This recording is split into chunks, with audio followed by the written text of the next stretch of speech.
te partage un petit dépannage. J'ai été appelé ce week-end pour un petit problème d'une personne qui rencontre, en fait, c'est quoi? C'est des chutes de tension que vous avez, c'est ça? Oui, ça. Donc en fait, quand il branche des choses dans la maison, si tu veux, que ce soit le micro-ondes ou quoi, ça crépite dans le tableau électrique. Donc bon, je t'invite et on va aller démonter ça. Alors le tableau, il est situé là-haut, bien entendu, c'est pas hyper accessible, donc je vais essayer de te filmer ça au mieux. C'est un tableau, tu vois, où tu as des fusibles, tu as quand même un interrupteur différentiel qui est ici, tu as un contacteur jour-nuit qui est là. Bon allez, on va ouvrir ça. Mais déjà, quand tu vois ça, tu as envie de dire au propriétaire qu'il faut budgéter un nouveau tableau. Parce que bon, là, tu as les neutres qui sont en commun et quand tu regardes bien, ça a commencé à griller à ce niveau-là. Tu vois ici au niveau du bornier, là, à mon avis, tu as un problème déjà des connexions qui doivent pas être... Enfin, où en fait, il y a une surchauffe à ce niveau-là. Pourtant, les connexions sont bien... Elles sont quand même bien serrées, les connexions. Tu as une grosse section, c'est au moins du 16 mm qui arrive ici. Ton neutre, il est ici principalement là. Là, tu as un petit pont en dessous, là, qui vient réalimenter la deuxième barrette de neutre ici. Là, on est sous tension. Hein. L'idée, c'est de venir découper tous les isolants qui sont abîmés pour faire en gros une réparation provisoire. Hein. Et je vais venir les raccorder sur le bornier qui est en bon état ici. Je te remontre un petit peu, comme ça visuellement tu vois exactement ce qui se passe. Tu vois là exactement où ça a chauffé.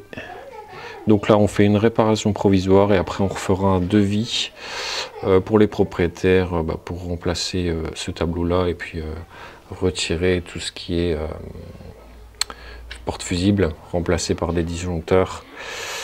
Et puis redescendre tout ça avec une GTL. J'espère peut-être te partager ça, on sait jamais, on verra bien. Mais bon, en ce moment, pas trop le temps au niveau du travail. Le planning est très chargé. Je commence le dépannage, je coupe le courant. Donc c'est bon, hein, on n'a pas de tension. Avec mon super contrôleur VAT. Bon, allez. Oh la vache! Vis du bornier cassé, ça commence bien. À la limite, je peux me permettre de doubler certaines entrées du bornier. Pas les tripler non plus, mais je peux les doubler avec une même section de câble. C'est important de ne pas mettre par exemple du 1,5 plus du 2,5 parce que le serrage il risque de mal se faire.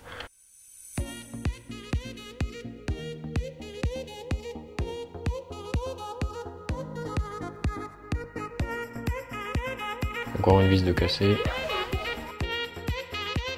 Ici, il faut que je démonte ce bornier là pour pas qu'il reste. Et je sais que c'est une vis qui est par l'arrière.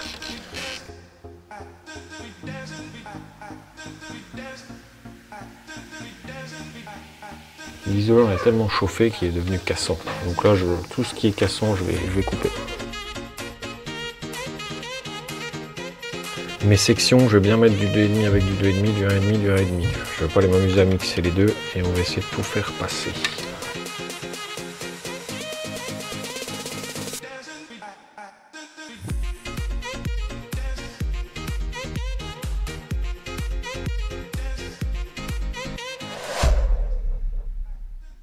Là, je recontrôle tous mes serrages.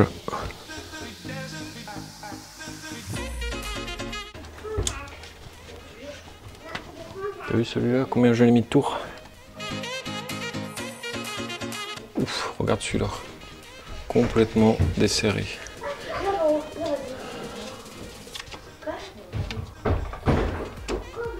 Celui-là, pareil. Pas serré du tout. Il fait chaud.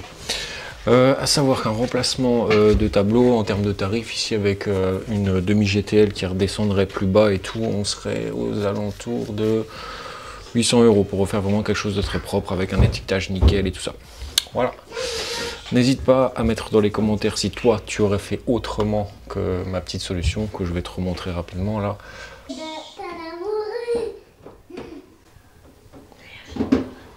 Donc là on a tout remis sur ce bornier là et c'est reparti et on a contrôlé tous les serrages du tableau. Allez, on va remettre ça en service. Et on va recontrôler quelques prises pour voir si tout fonctionne bien. Mais bon, après, apparemment, il n'y aura pas de mauvaise surprise. Allez, ciao, ciao.